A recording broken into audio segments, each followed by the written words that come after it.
Consist में add होते जाएंगे। ठीक है, इस तरीके से मैंने ऐड करके ये कंसिस्ट बना लिया है। अब आपको इसकी पोजीशन को आपको सेट करना है कि फर्स्ट पोजीशन पे कौन सा कोच लगना है, सेकंड पे कौन सा लगना है, तो वो आप यहाँ से क्लिक करके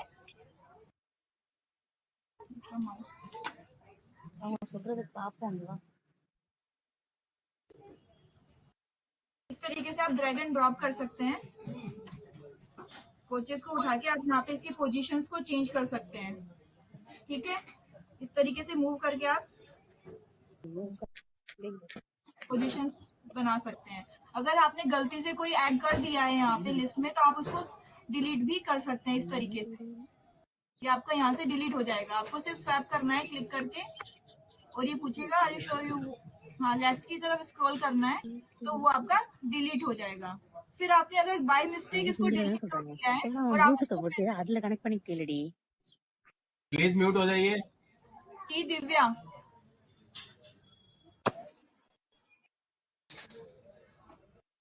इस तरीके से अगर आपने गलती से कुछ डिलीट कर दिया है तो आप उसको अंडू भी कर सकते हैं इस तरीके से। फिर आप उसको रिपोजिशनिंग कर सकते हैं इस तरीके से।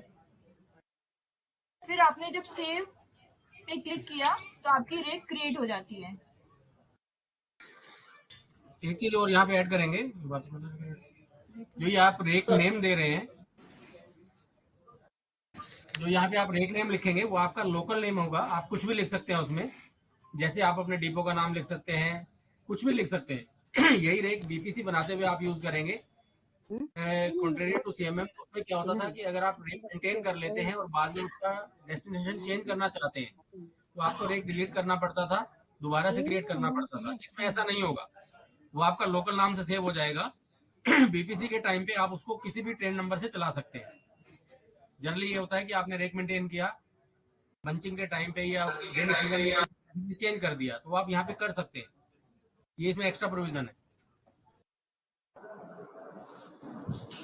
जब आप रेक क्रिएट कर लेते हो तो आपकी रेक यहाँ पर अवेलेबल हो जाती है मेंटेनेंस वाले टैब में।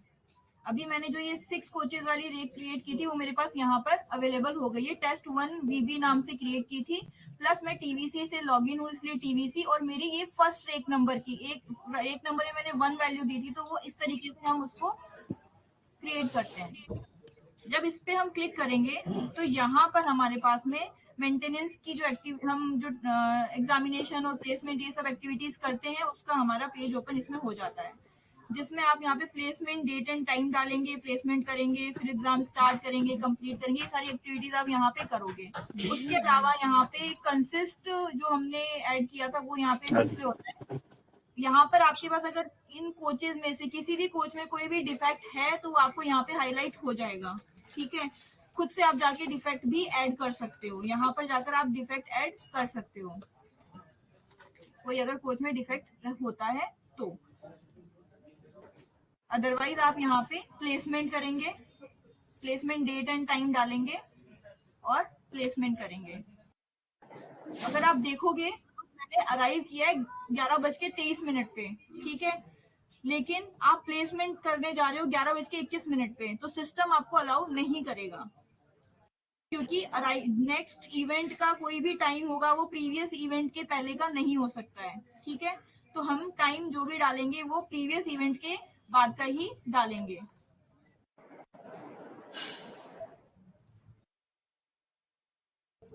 तो इसने प्लेसमेंट कर दिया है।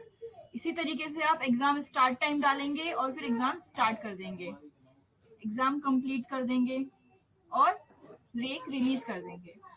उसके बाद अब आप बीपीसी जनरेट कर सकते हैं। तो यहाँ पर एक टैब हाईलाइट हो जाता है, click here to generate BPC. इस पे आप जाएंगे और यहाँ जाकर ट्रेन नंबर, अब तक हमने रेक को ट्रेन नंबर असाइन नहीं किया था। जब आप बीपीसी बनाने जा रहे हो तब आप उसको ट्रेन नंबर बताओगे कि किस ट्रेन के लिए मैं अब बीपीसी बनाने वाला हूँ। तो यहाँ पर एक ड्रॉप डाउन है, ये सर्चेबल है, आप इसमें सर्च कर सकते हैं किसके लिए आप बीपीसी बनाने वाले हैं। सपोज मैंने बीपीसी बनाया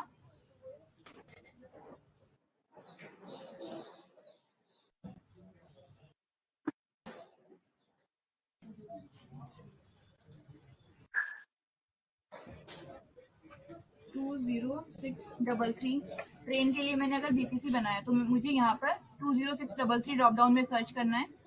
ये चेकबॉक्स है BPC valid for return train. ठीक है, अगर आप चाहते हो यही बीपीसी रिटर्न ट्रेन के लिए भी वैलिड हो तो आपको इसको चेक करना है। ठीक है, तो जो सेकंड एंड है वहां पे आपको बीपीसी नहीं इश्यू करनी पड़ेगी। अब यहाँ पर आप स्टार्ट डेट सेलेक्ट करेंगे, बीपीसी इश्यू डेट सेलेक्ट करेंगे।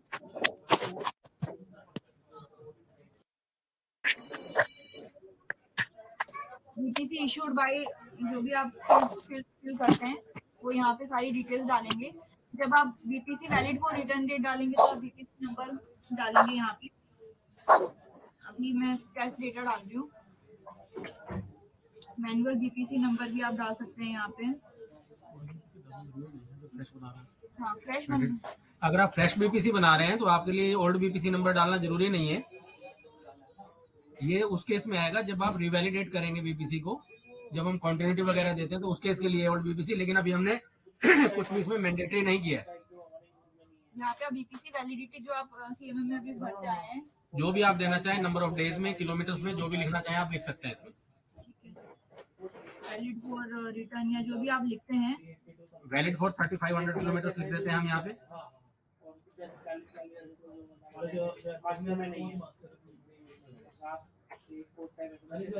उसके बाद लोड में हमने ऑटोमेटिकली 6 कोचेस का था तो हमने ऑटोमेटिकली ले लिया, आपको भरने की जरूरत नहीं है। लोको नंबर इसमें आपको डालना है। लोको नंबर आपको फीड करना होगा। लोको नंबर आपका ये है कि होता नहीं है, लेकिन जो आपका डीटीसी है, जिस डायरेक्शन में गाड़ी जा रही है, वो डीटीसी जो बनेगा उसका नंबर यहाँ पे आएगा। क्योंकि बीपीसी के फॉर्मेट स्टैंडर्ड है, कैमटेक्स उसमें बहुत ज्यादा चेंजेस नहीं कर सकते। लोको नंबर हो गया। ट्रेन मैनेजर जो भी आपका होगा, ट्रेन मैनेजर का नाम आप डालेंगे। मेंटेनेंस पैटर्न्स है यहाँ पे, किस मेंटेनेंस पैटर्न पे आप मेंटेन कर रहे हैं वो आप सेलेक्ट करेंगे। उसके अलावा डिपार्चर स्टेशन कौन सा है वो आप डालेंगे। लोको पायलट डालेंगे आप। ट्रेन एग्जामिनर डालेंगे। मेंटेनेंस टाइप क्या है, प्राइमरी है, सेकेंडरी है, टर्मिनल है। उसके अलावा total number of brake cylinders डालेंगे। सपोज यहाँ पे आपके 100 अगर ब्रेक सिलेंडर है तो number of operative brake cylinders कभी भी ग्रेटर देन 100 नहीं होंगे। अगर आपने यहाँ पे 120 किया तो ये नहीं लेगा। ठीक है, तो आपको 100 या उससे कम ही लेगा। उसके अकॉर्डिंग ये परसेंटेज कैलकुलेट कर देगा कि 100% आपका ब्रेक पावर है। फायर एक्सटिंग्विशर क्वांटिटी आप डालेंगे, वुडन बेसिस क्वांटिटी डालेंगे और यहाँ पे एयर प्रेशर रेडी टाइम डालेंगे।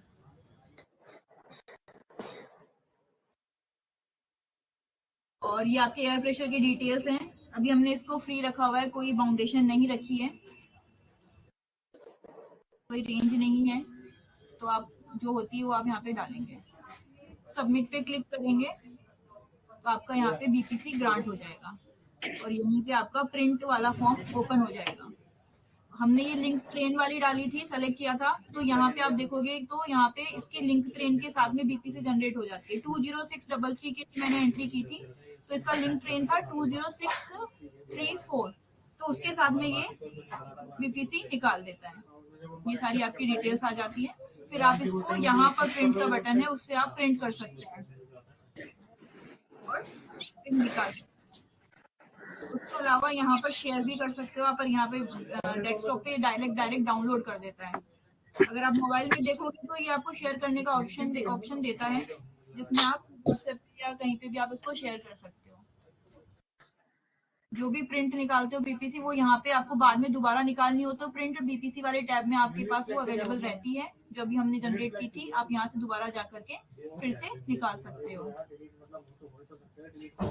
जब बीपीसी प्रिंट निकल जाती है, बीपीसी ग्रांट हो जाती है, उसके बाद ये वाली जो रेक है आपको यहाँ पर मिलेगी अराइवल वाले टैब में। हमने अभी जो बनाई थी टेस्ट 1 वीबी, ये आपको अराइवल वाले टैब में अवेलेबल हो जाती है। अगर आपको फिर से इसका बीपीसी निकालना है तो पहले आपको इस करना है, न कि जाके फिर से नया रेक क्रिएट करना है। अब आपको दोबारा रेक क्रिएट करने की जरूरत नहीं है। आप अराइवल में जाएंगे, इस रेक को ओपन करेंगे और इसको आप अराइव कर लेंगे, तो आपके वो सिस्टम में फिर से मेंटेनेंस के लिए अवेलेबल हो जाएगी। फिर सेम प्रोसेस, बीपीसी निकालने जाओगे, फिर ट्रेन नंबर असाइन करोगे, फिर से निकालोगे। को हर बार नहीं करना है। दूसरी चीज यहाँ पे हमने जो इंटीग्रेट किया है, हमने ट्रेन को इंटीग्रेट किया है रेल मदद कंप्लेंट्स के साथ में। ठीक है, अगर इस रेक पे कोई भी रेल मदद कंप्लेंट आई हुई है तो वो आपको यहाँ पर दिखेगी। जैसे यहाँ पर एक दिखा रहा है, 1 दिखा रहा है, तो इसका मतलब इस पे 1 रेल मदद कंप्लेंट है। तो यहाँ पे आपको उसकी कंप्लेंट की डिटेल्स दिख जाएगी अराइव करते टाइम पे कि इस रेक में ये कंप्लेंट्स आ रही है, जहां से ये लास्ट चलकर आई है वो वहां से ये कंप्लेंट आई है। ठीक है, आप जब इसको अराइव करोगे,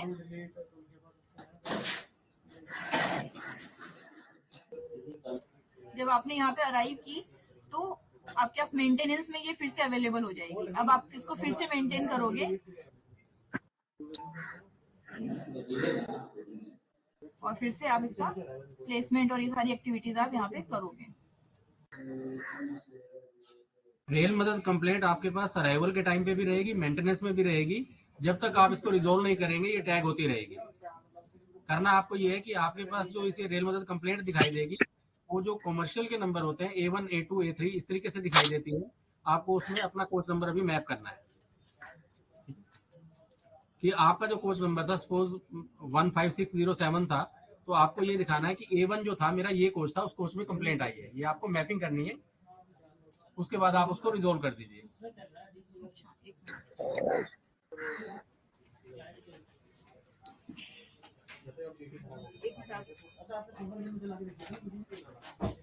एक चीज और क्लियर कर दूं, अभी जो हमने बीपीसी फॉर्मेट दिखाया था उसमें लोको पायलट का नाम है, ट्रेन मैनेजर का नाम है, और गलती से अभी ट्रेन एग्जामिनर आ गया है, तो प्लीज कोई भी ऑफेंड ना हो, उसमें हम चेंज कर देंगे SSC/JE कर देंगे।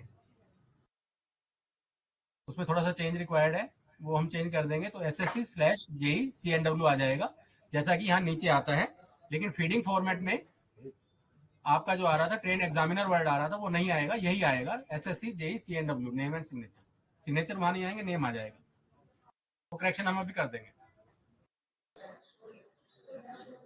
तो भी आपको रेल मदद की कंप्लेंट मैप कैसे करनी है वो एक बार दिखा देते हैं कि आपको जो हमारे कमर्शियल के PRS के जो कोच नंबर है A1, A2 उसको एग्जैक्ट फिजिकल कोच नंबर से कैसे मैप करना है।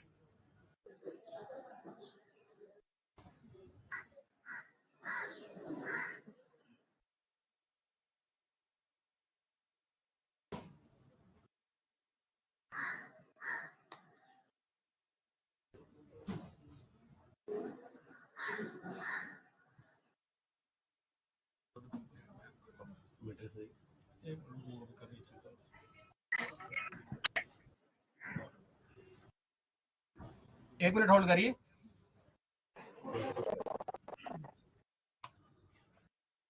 देखिए अब आप देख पा रहे हो, आप लोगों को दिख रहा है स्क्रीन? अब हम कंटिन्यू करते हैं। जैसे अभी यहाँ पर हमारे पास इस रेक में रेल मदद कंप्लेंट एक दिखा रहा है मेंटेनेंस के टाइम पे, तो यहाँ पर आपको सबसे पहली एक्टिविटी ये परफॉर्म करनी होगी कि यहाँ पर हमारे पास जो कोच नंबर है ना वो है C664। जो रेल मदद कंप्लेंट्स आती है वो इस तरीके से कोच नंबर्स आते हैं, उसमें C6 और 64 आपके सीट नंबर है। तो आपको सबसे पहले इसको हमारे कंसिस्ट के कोच से मैच करना होगा, मैप करना होगा। तो आपको ये नंबर दिखेंगे। अभी मैंने जो रेक सेलेक्ट की थी उसमें 2 ही कोचेस थे, तो इनमें से किस कोच का जो नंबर है वो C6 है। तो सपोज 1002 वाले का C6 कोच नंबर है PRS वाला, तो आप इसको सेलेक्ट करेंगे और इसको आप सेव करेंगे। जब आप इसको सेव करेंगे तो हमारे पास एक भी ऐसी कंप्लेंट नहीं है जो हमारे पास मैप नहीं हुई है, तो यहाँ पे लिस्ट हमारी ब्लैंक हो जाती है। ये हमारी 0 हो गए काउंट, क्योंकि हमने उसको हमारे कोच के साथ मैप कर दिया है। जैसे ही कोच के साथ मैप किया है, अब वो हमको यहाँ पे कोच पे अटैच होके दिखाई देगा। अब आप देख पा रहे होंगे डिफेक्ट में आपके पास में 1 आ रहा है। इस कंप्लेंट को दिया है, लोग ज्वाइन नहीं कर पा रहे। तो जब आप इस पे क्लिक करेंगे तो यहाँ पर आपको रेल मदद कंप्लेंट्स में ये वाली कंप्लेंट अब आप विजिबल हो जाएगी आपके पास, जिसका स्टेटस अभी पेंडिंग है, ये अभी रिजॉल्व नहीं हुई है। तो आपको यहाँ पर रिजॉल्व करनी पड़ेगी। उसके लिए आपको सबसे पहले इस पे क्लिक करना है। ये इसकी कुछ डिटेल्स हैं कि किस टाइप की कंप्लेंट थी। ये सपोज इलेक्ट्रिकल इक्विपमेंट की कंप्लेंट थी, कंप्लेंट का सब टाइप ये था, एयर कंडीशनर की प्रॉब्लम थी। अब आपको यहाँ पर आपको चूज करना है कि आपने इसको रिजॉल्व करने के लिए क्या एक्शन लिया है। जैसे no issue found and close, attended during maintenance, attended on board and resolve, इस तरीके के हमने कुछ ऑप्शंस दिए हैं, आपको उनको चूज करना है। और जब आप यहाँ पे पेंडिंग और क्लोज, अब आपने जब भी एक्शन लिया तो हो सकता है कि उस एक्शन के दौरान वो रिजॉल्व हो गई हो या फिर अभी भी पेंडिंग रही हो, तो आपने जो एक्शन लिया आप वो सेलेक्ट करेंगे। और यहाँ पे स्टेटस अगर पेंडिंग है तो आप पेंडिंग सेलेक्ट करेंगे, और अगर आपने कंप्लेंट क्लोज कर दी है तो आप क्लोज सेलेक्ट करेंगे। यहाँ पर जो भी रिमार्क आपने देना है इसके करस्पॉन्डिंग वो आप यहाँ पे डालेंगे। एक फ्री टेक्स्ट फील्ड है। ये ऐसा इसलिए बनाया है कि काफी सारी कंप्लेंट्स इस तरीके की आती हैं, वो कुछ तो आप एड्रेस कर पाएंगे। सपोज हाउसकीपिंग की थी, वाटर की थी, कुछ प्रॉब्लम थी, अगर वो डिजाइन रिलेटेड है तो आप शायद उसको सोल्व नहीं कर पाएंगे, तो वो क्लोज नहीं होगी, वो पेंडिंग ही रहेगी। या दूसरा केस मैं लेता हूँ कि मान लीजिए आप सेकेंडरी मेंटेनेंस कर रहे हैं या प्लेटफॉर्म रिटर्न गाड़ी है, तो आपकी लिमिटेशंस हैं, आप सारा कुछ नहीं कर पाएंगे। तो आपने कुछ किया, पार्शियली उसको अटेंड किया या नहीं किया, लेकिन वो कोच के साथ टैग इसलिए रहेगी वो प्राइमरी एंड वाले को भी दिखे, क्योंकि प्राइमरी एंड वाले उस पर ज्यादा काम कर पाएंगे, इसलिए वो उसके साथ टैग रहेगी जब तक क्लोज नहीं होगी। यहाँ पर आप एक्शन रिमार्क डालेंगे, जो भी आपको एक्शन रिमार्क डालना है। उसके बाद अब कब आपने इसको कंप्लेंट को रिजॉल्व किया वो आप टाइम डालेंगे, डेटा सही हो गया, अब ड्रिल बना लो और उसके बाद उसको सेव कर देंगे। तो आपकी ये कंप्लेंट क्लोज हो गई है क्योंकि मैंने क्लोज किया था। अब आप इस पे कुछ भी एक्शन परफॉर्म नहीं कर सकते। ये रेल मदद कंप्लेंट्स है। उसके अलावा मैंने बताया था आपको कि डायरेक्ट आप कोई कंप्लेंट कोच पे होती है वो भी आप डाल सकते हो, तो वो ये सारी कंप्लेंट्स हैं मेंटेनेंस के टाइम पे जो आपको आती है, वो आप यहाँ से जो ऐड करते हो वो सारी कंप्लेंट्स आपकी वहां पर जाती है। जैसे इस तरीके से मैं कोई कंप्लेंट ऐड करती हूँ,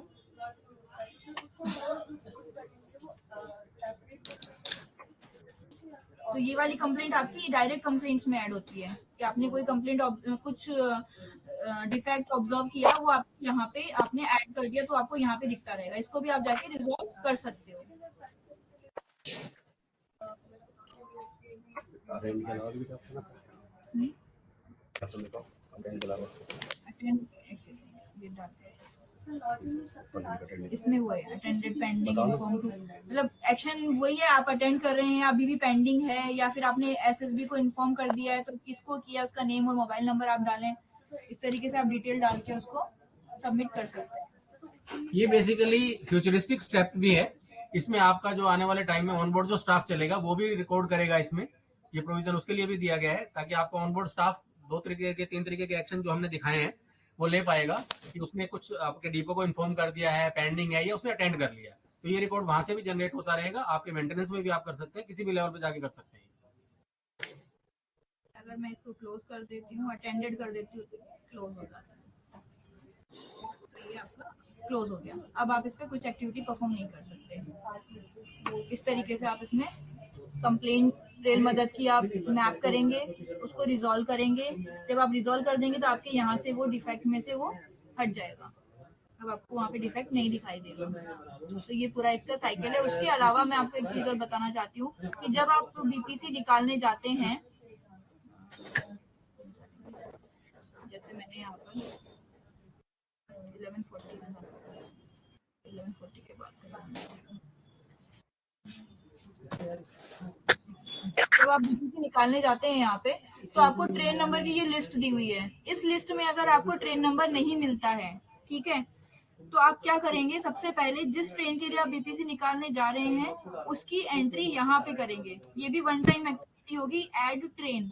यहाँ आप जाएंगे, यहाँ पर आप सेलेक्ट करेंगे कि कौन से स्टेशन से वो ट्रेन चलती है। फ्रॉम स्टेशन, सपोज कोई ट्रेन है, सपोज गोरखपुर से चलती है और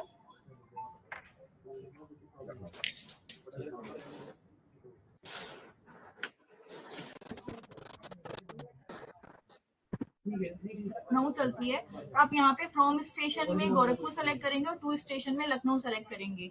ठीक है, शेड लोकेशन वही रहेगी जिस यूजर ने लॉगिन किया है, उसी के शेड से वो चल रही होगी तो ही वो कर पाएगा। उसके अलावा ट्रेन नंबर आप यहाँ पे डालेंगे कि कौन सी ट्रेन जो आपको चलानी है उसका नंबर आप डालेंगे।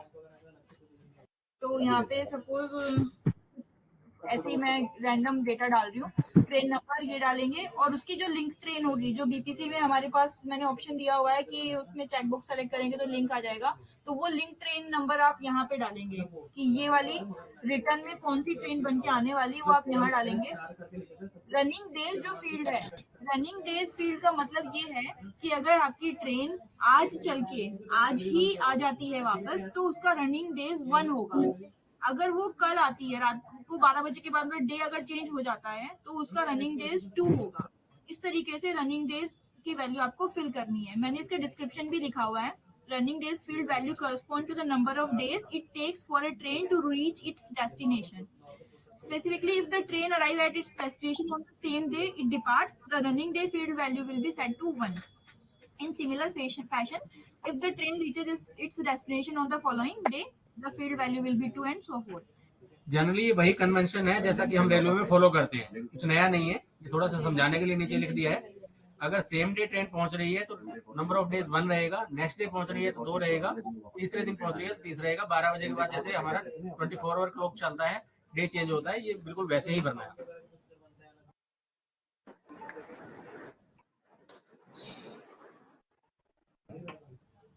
ठीक है, तो यहाँ पे रनिंग डे सपोज मैंने 1 डाला और रनिंग किलोमीटर कितने किलोमीटर का उसका रन है, सपोज 120 मैंने डाला। इस तरीके से आप करके इसको सेव कर सकते हैं। मैं सेव नहीं करूँ। इस तरीके से आप सेव कर देंगे। अभी सेव नहीं कर रहे हैं क्योंकि प्रोडक्शन पे सेव नहीं कर रहे हैं। इसे आप सेव करेंगे तो आपकी ट्रेन ड्रॉप डाउन में आना शुरू हो जाएगी। ये टाइम ये एक्टिविटी भी आपको वन टाइम करने की जरूरत नहीं है। ज्यादातर आप लोग को ये जो प्रॉब्लम आती है कि मेंटेनेंस कहीं और होता है गाड़ी का और डिपार्चर किसी और स्टेशन से होता है, ये उस केसेस के लिए आपको अच्छा रहेगा, आपकी हेल्प करेगा कि आपको बार बार क्रिस पे डिपेंडेंट नहीं रहेगा। आपने ऐसा बना के रख लिया कि ये ट्रेन नंबर है, जो डिपार्चर हमारा स्टेशन आपको दिखाना है और स्टेशन दिखाना है कहाँ पे जाएगी, और मेंटेनेंस स्टेशन तो बाय डिफॉल्ट आपका लॉगिन वाला आएगा। ठीक है, सपोज मैंने डाला 1 2 3 4 5 और इससे मैं अगर करती हूँ ऐड, तो ये आपकी ट्रेन ऐड हो जाती है। ठीक है, जब आप बीपीसी निकालने जाएंगे यहाँ पे, तो अब आपको यहाँ पे लिस्ट में पहले 1 2 3 4 5 नहीं होगी। अब आप डालेंगे यहाँ पे तो आपको 1 2 3 4 5 मिल जाएगी। तो अभी तक आपको ये ड्रॉप डाउन की ट्रेन की जो लिस्ट आती है उसके लिए आप हमको भेजते थे, हम उसको ऐड करते थे बैकएंड से। उसके लिए इंटरफेस बन गया है कि आप ट्रेन नंबर खुद डिफाइन करके अपना डाल सकते हैं, खुद से डाल सकते हैं। और अभी कोई वैलिडेशन नहीं है, तो आप लोग से रिक्वेस्ट है कि सही ट्रेन नंबर डालिए ताकि कल को भी कोई दिक्कत ना हो। धीरे धीरे जैसे हमारे पास ट्रेन नंबर रिफाइंड हो जाएंगे, हम धीरे धीरे वैलिडेशन लगाना शुरू कर देंगे, ताकि जब आप लोग भी काफी अवेयर हो जाएं, यूज टू हो जाएंगे, तो वैलिडेशन लगाने में अच्छा। पहले वैलिडेशन होगा तो आपको रिस्ट्रिक्शन होगा, तो आपको प्रॉब्लम्स होंगी। इसलिए कोई वैलिडेशन बहुत ही रेयर और मिनिमम वैलिडेशन के साथ लगाया गया है। डेट फील्ड पे वैलिडेशन लगाया कि डेट गलत आप ना डाल पाए, मतलब इलॉजिकल डेटा ना हो बिल्कुल भी। तो डेट और टाइम में ध्यान रखिए। अभी काफी सारी क्वेरीज ऐसे भी आई हैं कि रेक का अराइवल किया सपोज 11 बजे, तो 11 बजे से पहले का प्लेसमेंट डालने की कोशिश कर रहे हैं, तो वो नहीं पॉसिबल होगा। किसी भी एक्टिविटी के पहले का टाइम नहीं डाल पाएंगे अगली एक्टिविटी में। ये कोशिश ना करें, ये सिस्टम आपको अलाउ नहीं करेगा।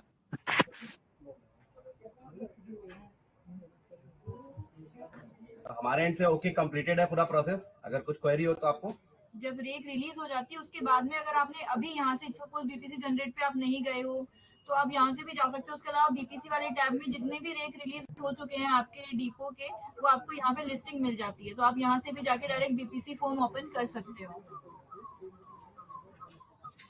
सिमिलरली मैनर में है जैसा आप सीएमएम में करते हो। रेक रिलीज के पेज पे भी आप बीपीसी जा सकते हो और डायरेक्ट अलग से बीपीसी में जाके फॉर्म में निकाल सकते हो। अब आपके जो क्वेश्चन हो वो पूछ सकते हैं आप, वन बाय वन प्लीज। हाथ दिए उनका अमित कुमार कोचिंग स्टॉक के बारे में पता नहीं था, और हमारे यूजर भी बड़े मतलब अलग अलग रीजन से थे, सब कुछ थे, क्योंकि ये नया स्टॉक हम डिजाइन कर रहे हैं, नया स्टॉक है, और आप यूजर भी बिल्कुल वेल अवेयर हैं सीएमएम से और अपने स्टॉक से भी।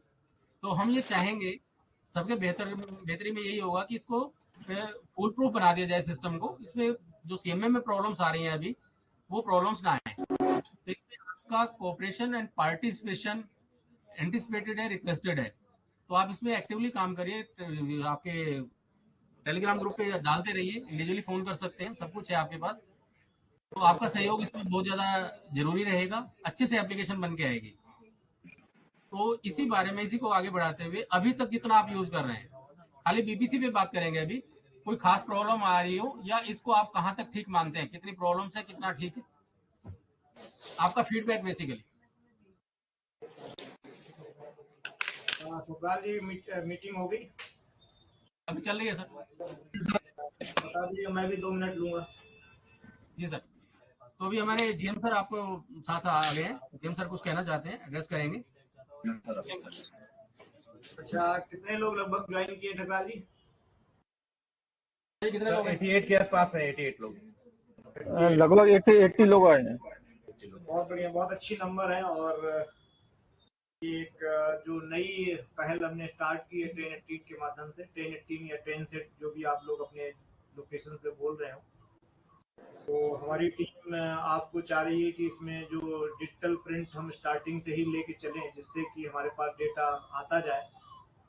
तो कोशिश हमारी क्रिस टीम की यही है कि ये काम तेजी से हो, लेकिन रिसोर्स की लिमिटेशन रहती है, इसलिए हो सकता है कि जो उम्मीद आप कर रहे हो वो तेजी ना आ पाए। बट हमारी कोशिश फ्यूचर में यही रहेगी कि हम तेजी से तेजी आपको इसमें फंक्शनलिटी दें और ये जो सॉफ्टवेयर डेवलप हो रहा है आपकी उम्मीदों पे खरा उतरे। और कुछ लोगों के फीडबैक मुझे मिल रहे हैं और अभी मैं आप लोगों के क्वेश्चन आंसर को भी सुन रहा था, काफ़ी अच्छे सजेशन आ रहे हैं।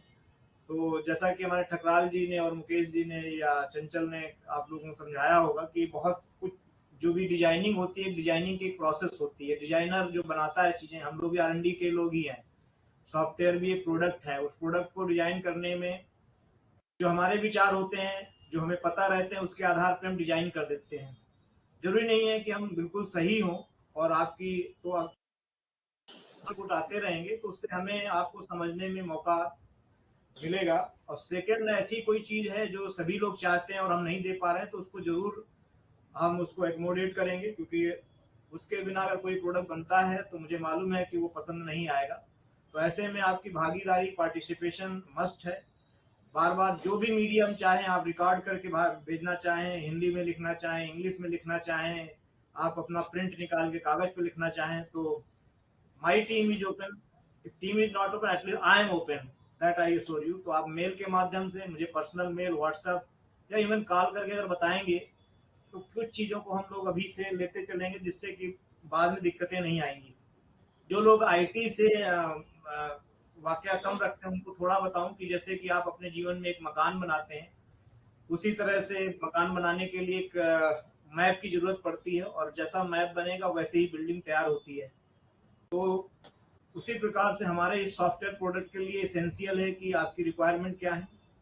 ठीक है, अगर रिक्वायरमेंट के आधार पर हमारा ब्लूप्रिंट बनेगा तो उसकी कोडिंग आसान होती है और आपको चीज़ें वैसी मिल पाती हैं, जो कि अदरवाइज जैसे अगर मैप सही नहीं हुआ तो बिल्डिंग गलत बन सकती है, जो आपको अच्छी नहीं लगेगी।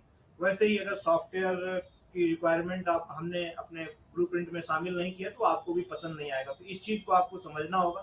तो किसी को भी संकोच करने की जरूरत जरा भी नहीं है। छोटा बड़ा कुछ भी नहीं है, मेंटेनेंस में सबकी इक्वल भागीदारी है।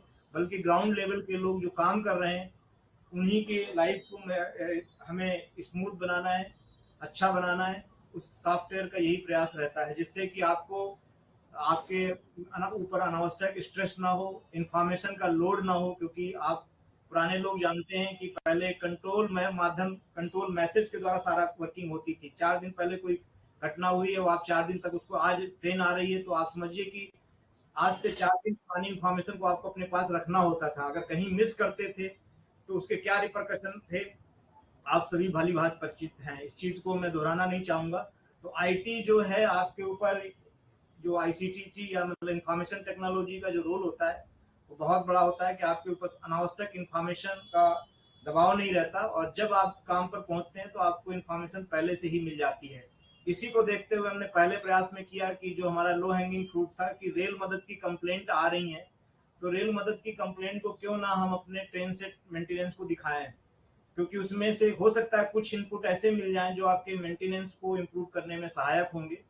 तो जैसे कि पानी का ना होना, हो सकता है कि उसमें किसी कैरेज वाटरिंग प्रॉपरली ना की गई हो, लेकिन दूसरा पहलू ये भी है कि हो सकता है उसमें कोई पाइपलाइन में लीकेज हो या और कोई वाटर सिस्टम में प्रॉब्लम हो।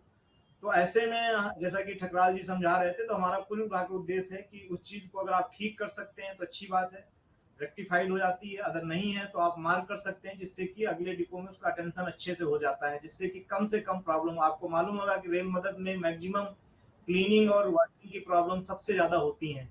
अगर हम हमसे कुछ वैल्यू ले सके so that can improve our maintenance and standard. That is what I wanted to say. So once again I am emphasizing that your participation in this journey is needed. Thank you. Nagral, you can take over. कोई किसी का प्रश्न हो जो कहना चाह रहे हैं ना कह पाए तो मैं भी सुन लूं. Thank you sir, thank you GM sir. वापिस आते हैं अपने क्वेश्चन आंसर राउंड पे. अगर किसी का कोई क्वेश्चन रह गया तो प्लीज